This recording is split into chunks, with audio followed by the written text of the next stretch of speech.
Boa noite, pessoal. O podcast da noite é com a profissional e psicóloga Maria Eduarda. A gente vai falar sobre psicologia aplicada nas escolas e, para quem quiser, claro, acompanhar ela nas redes sociais, o Instagram é @apotênciadosafetos. E começando com a primeira pergunta, Maria Eduarda, qual a importância dos profissionais psicólogos nas escolas para crianças e adolescentes? Olá, eu me chamo Maria Eduarda, sou psicóloga e hoje a convite vim aqui responder algumas perguntas sobre a minha atuação no contexto escolar e educacional. Então, para iniciar pensando sobre a importância da psicologia no contexto escolar, a gente precisa entender qual é a função da escola na vida dessas crianças e desses adolescentes. Entendendo que a escola, para além de uma função pedagógica de ensino-aprendizagem, ela também tem uma função social, uma vez que é nesse contexto que as crianças e os adolescentes vão entrar em contato com a diferença, com outras formas de existir e de habitar esse mundo. Então, diante desse contexto, para além de pensar a nossa prática como potencializadora do desenvolvimento da aprendizagem, a gente precisa construir práticas não patologizantes e não estigmatizantes, que tornam, então, essas existências possíveis nesse contexto escolar. Uma vez que, dentro do contexto escolar, todo o trabalho precisa ser feito em rede. Uma rede que não é só feita pelo profissional psicólogo, mas com todos os atuantes dessa comunidade. Com os outros profissionais, professores, coordenação pedagógica, direção, os próprios estudantes, a comunidade escolar, então as famílias. Que comunidade é essa? E pensada para esse território de diversas formas. Então, qual é o território que essa escola está localizada? Que bairro é esse? Que famílias são essas que habitam esse lugar? Que estudantes são esses que frequentam essa escola? Quais são os atravessamentos dentro dessa escola de classe, raça, gênero? Tudo isso precisa ser pensado para que a gente possa construir práticas que potencializem a vida. E Duda, e em relação à acessibilidade? Como atender a grande demanda de alunos em escolas públicas e particulares? A nossa atuação e a nossa principal demanda nem sempre vai ser com as crianças e com adolescentes. Nem sempre a atuação vai ser diretamente com eles, mas sim com toda essa comunidade escolar.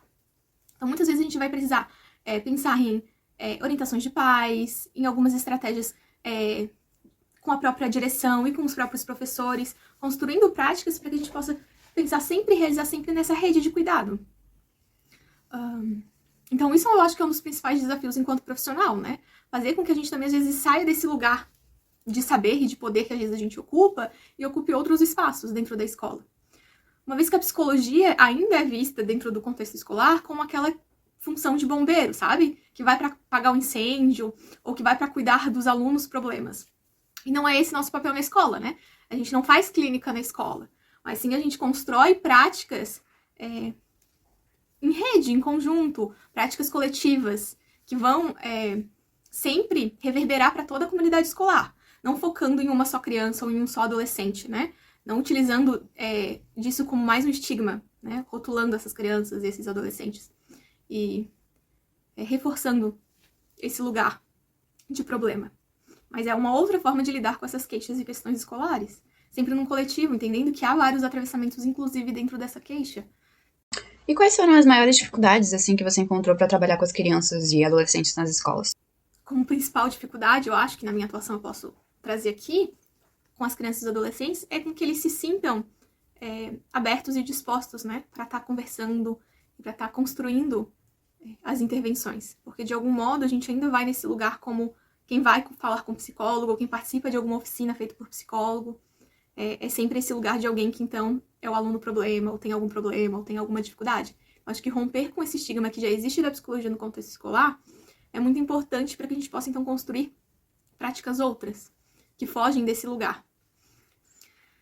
E acrescentaria também a questão de romper com alguns padrões que são comuns, Eu sempre me questiono, na minha atuação dentro do contexto escolar ou relacionado às questões escolares, quanto a gente também, às vezes, reforça alguns estereotipos e algumas questões que são muito frequentes na escola, Que vem muito de uma normativa, que dita, como tem que ser, como deve ser, e que reforça, então, esse lugar de hierarquia. Então, como a gente pode romper com essas hierarquias e pensar, então, relações de horizontalidades? Então, eu acho que esses são os principais desafios que eu encontro na minha atuação. E houve algum caso, específico que te tocou, que tu lembra até hoje? Teve uma situação recentemente, um pouco antes da pandemia, de uma escola que eu estava atuando juntamente com alguns projetos nessa escola, e que houve um suicídio de um adolescente.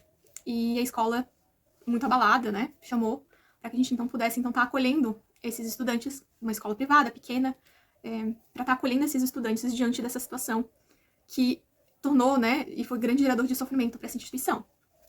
Então, lidar com essas questões foi algo difícil, porque foi preciso entender e construir com esses adolescentes, né, esse lugar, entendendo a dor deles, o que atravessava eles naquele momento, ouvindo, acolhendo esse sofrimento, e entendendo que ouvir algumas coisas eram difíceis também, estar ali presente, acolhendo também, sem reforçar, né, ou ser violento naquela situação, foi um grande desafio. Então foi isso, pessoal. Espero que vocês tenham gostado do podcast. Agradecemos a presença da ilustre Maria Eduarda, que é uma psicóloga maravilhosa. Sigam ela nas redes sociais e boa noite.